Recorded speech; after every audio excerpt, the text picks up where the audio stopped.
Aksai चीन में 1962 में 38,000 वर्ग किलोमीटर की भूमि किसके शासनकाल में गई? चच्चा नेहरू के शासनकाल में गई। बैंकॉक चाबी वैली चुरमुर एरिया 250 किलोमीटर 2008 में गया। जोरावर किला डोमजोक में 2008 में यूपीए के शासनकाल में। डोमजाक में ही 13 चाइनीज हाउस बिल्ड किए गए 2008 में ही। 2008 में ही डूम चली 2008-9 के अंदर किसके शासनकाल में गई? और प्रत्युष जी मैं तो और भी बताता हूं आपको, 2007 में कांग्रेस पार्टी का ऑफिशियल स्टैंड है पार्लियामेंट के अंदर, उन्होंने कहा कि 43,000 वर्ग किलोमीटर की भूमि 1962 के अंदर चीन ने कब्जा किया। इन्हीं के रक्षा मंत्री बोलते हैं 2013 के अंदर एक एंटनी, चीन इतना ताकतवर है कि वहां इंफ्रास्ट्रक्चर डेवलप नहीं कर सकते, क्योंकि आपने चीन से चंदा खा रखा है।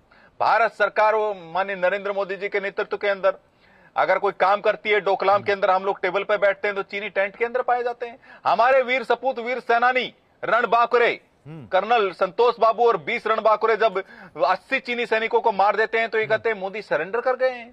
जब हमारे रणबांकुरे 300 चीनी सैनिकों को दौड़ा करके अरुणाचल में तवांग में भगाते हैं तो बोलते हैं कि हमारे भारत के सैनिक पिट रहे हैं। तो किस तरह की भाषा का प्रयोग करते हैं ये लोग? सेना का मनोबल को गिराने का काम करते हैं, सेना के मनोबल को तोड़ने का काम करते हैं, सेना के शौर्य पर सवाल उठाते हैं।